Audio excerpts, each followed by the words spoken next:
Hello friends, आपका स्वागत है मेरे इस प्यारे से YouTube channel EDU physics Hindi में। आज हम कक्षा 10 भौतिक विज्ञान में गोली दर्पण द्वारा प्रतिबिंब बनने के नियम के बारे में पढ़ने जा रहे हैं। गोली दर्पण द्वारा प्रतिबिंब का बनना पढ़ने से पहले हमें यह जानना जरूरी है कि प्रकाश किरण कहाँ से आएगी तो कहाँ से जाएगी। यह जानते रहे कि प्रकाश की कौन सी मार्ग पर चलती है तो हमें समझ में आएगा कि प्रतिबिंब कैसे बन रही है। ठीक है, चलिए हम समझते हैं। तो गोली दर्पण द्वारा प्रतिबिंब बनने के नियम में हमें टोटल 3 नियम पढ़ने हैं। प्रथम नियम है, कितने नियम पढ़ने हैं? तो 3 नियम।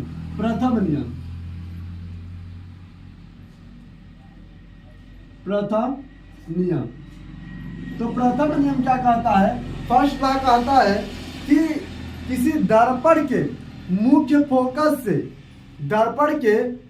फोकस से आती हुई या मुख्य फोकस की ओर आती हुई जो प्रकाश किरण होती है, जब उसका परावर्तन होता है तो वह समांतर चली जाती है मुख्य अक्ष के, तो लिखेंगे। और दूसरा नियम क्या होता है कि जब फोकस से आएगी या फोकस की ओर आएगी तो मुख्य अक्ष के समांतर चली जाती है। और प्रथम क्या है कि मुख्य अक्ष के समांतर आएगी तो परावर्तित होकर के फोकस से जाएगी। तो प्रथम नियम लिखते हैं कि लिखेंगे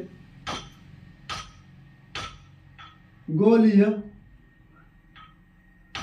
दर्पण के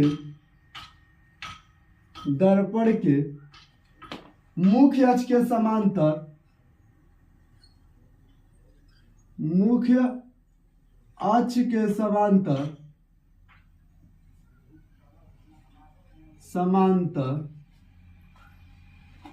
आने वाली प्रकाश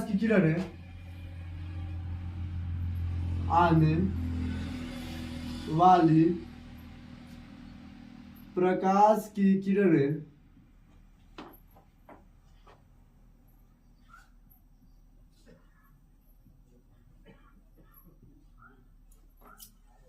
परावर्तन के पश्चात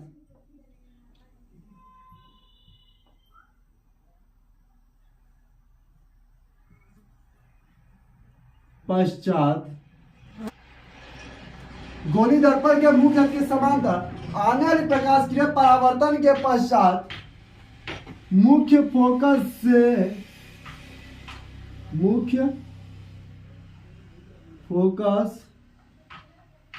से या मुख्य फोकस की ओर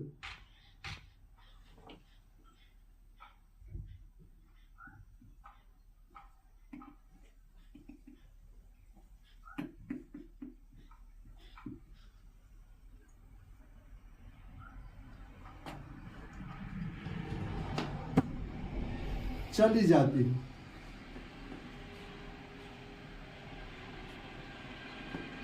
ठीक है, यानी अगर हमारे पास यहां पर हम 2 दर्पण लेते हैं, एक ये दर्पण हो गया,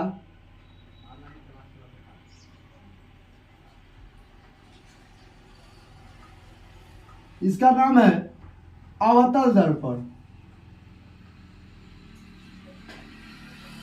ठीक है, और एक दर्पण होता है इस प्रकार से जिसके अंदर कलई किया गया होता है, इसे क्या कहते हैं? उत्तल दर्पण कहते हैं। यह है उत्तल दर्पण। ठीक है, तो यह दोनों दर्पण में जो बीच से रेखा गई होती है, इसे हम किस नाम से जानते हैं? तो मुख्य अक्ष। तो कह रहा है कि मुख्य अक्ष के समांतर, यानी इस रेखा के अगर कोई समांतर प्रकाश आती है तो परावर्तन के पश्चात मुख्य फोकस से जाती है। कहां से जाती है? मुख्य फोकस से होकर जाती है, या मुख्य अक्ष के समांतर आती है तो परावर्तन के बाद फोकस से होकर जाती हुई प्रतीत होती है। ठीक है, ये 2 नियम होते हैं। यानी अवतल दर्पण में अगर मुख्य अक्ष के समांतर आएगी तो फोकस से चली जाएगी, अगर मुख्य अक्ष के समांतर आती है उत्तल दर्पण में तो प्रतीत होगी कि फोकस की ओर से आ रही है। ठीक है, यानी जब यहाँ पर अगर कोई व्यक्ति खड़ा होगा तो उसे दिखेगा कि प्रकाश फोकस से आ रही है, लेकिन आ तो रही थी इधर से, समांतर से। ठीक है, यह हो गया प्रथम नियम। अब चलते हैं द्वितीय नियम की ओर। नेक्स्ट है द्वितीय नियम।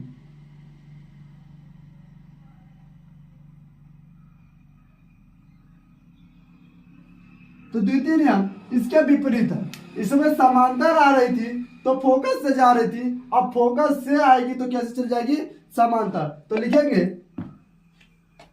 गोली दर्पण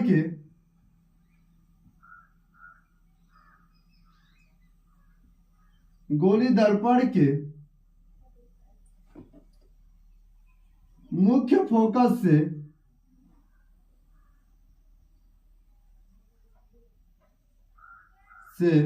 आती हुई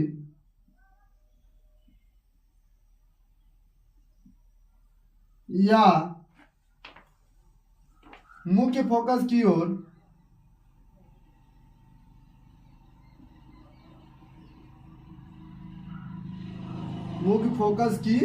ओर जाती हुई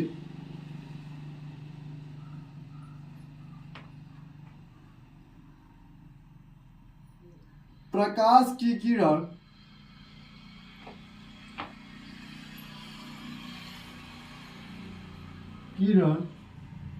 दर्पण से परावर्तन के पश्चात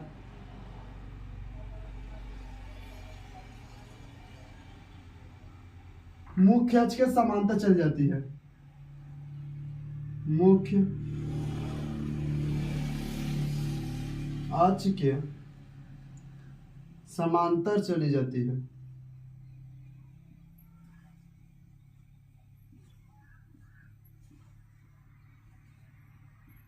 ठीक है, यानी कि जैसे इसमें समांतर आ रही थी तो फोकस से जा रही थी, अब इसमें फोकस पर आएगी तो समांतर चली जाएगी। यहां पर भी हम दो दर्पण लेते हैं, एक अवतल गोली दर्पण और एक उत्तल गोली दर्पण।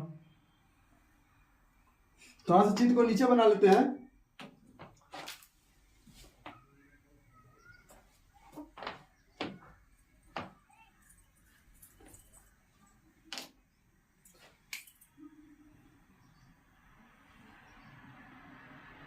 ये आपका अवतल दर्पण रहा और एक आपका उत्तल दर्पण।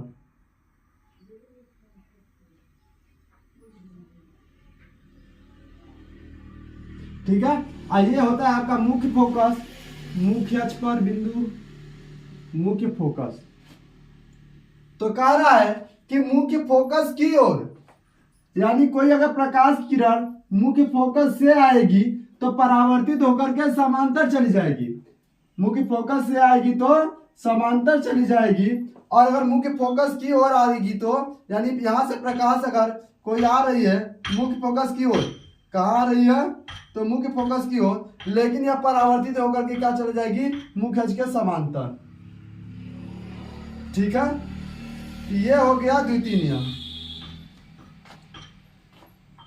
चलते हैं तृतीय नियम की ओर।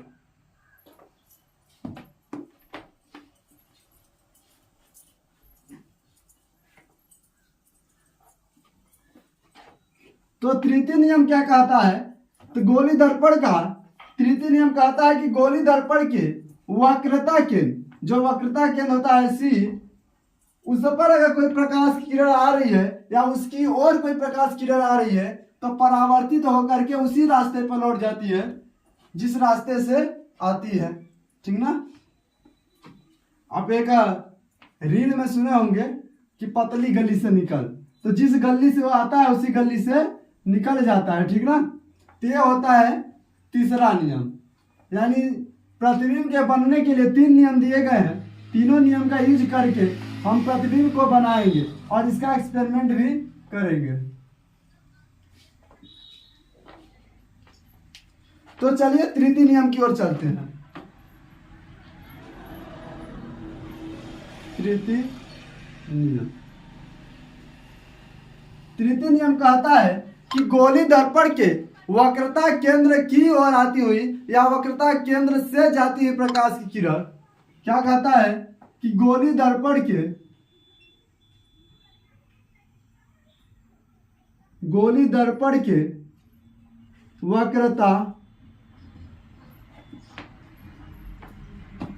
वक्रता केंद्र की ओर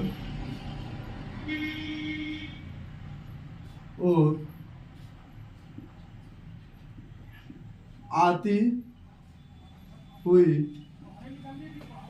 या वक्रता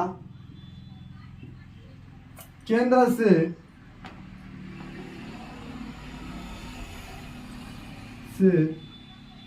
आती हुई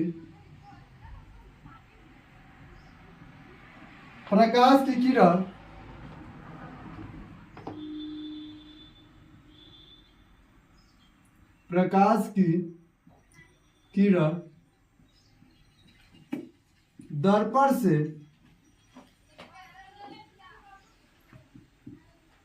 परावर्तन के पश्चात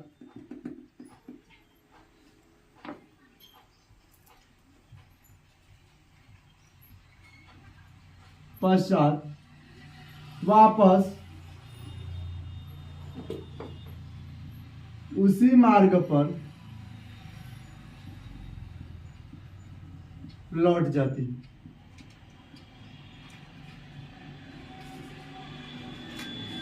ठीक है, ये हो गया तृतीय नियम। इसका चित्र भी बना लेते हैं। यानी एक अवतल दर्पण लेते हैं हम, एक लेते हैं उत्तल दर्पण, इसमें कलई कर देते हैं।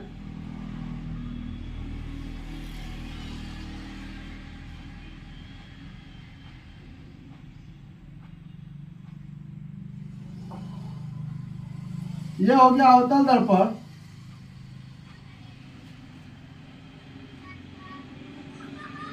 और ये हो गया उत्तल दर्पण।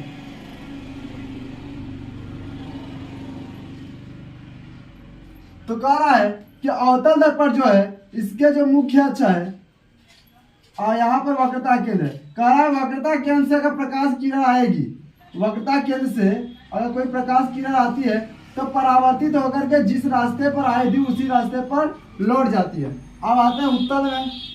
तो उत्तल में क्या कहता है कि वक्रता केंद्र की ओर अगर कोई प्रकाश किरण आएगी, ये प्रकाश किरण वक्रता केंद्र की ओर आ रही है तो परावर्तित होगी तो वापस उसी मार्ग पर लौट जाती है। यह होता है तृतीय नियम। ठीक है, आई होप कि आपको समझ में आ गया होगा। अब हम पढ़ेंगे उत्तल दर्पण द्वारा प्रतिबिंब का बनना। ठीक है।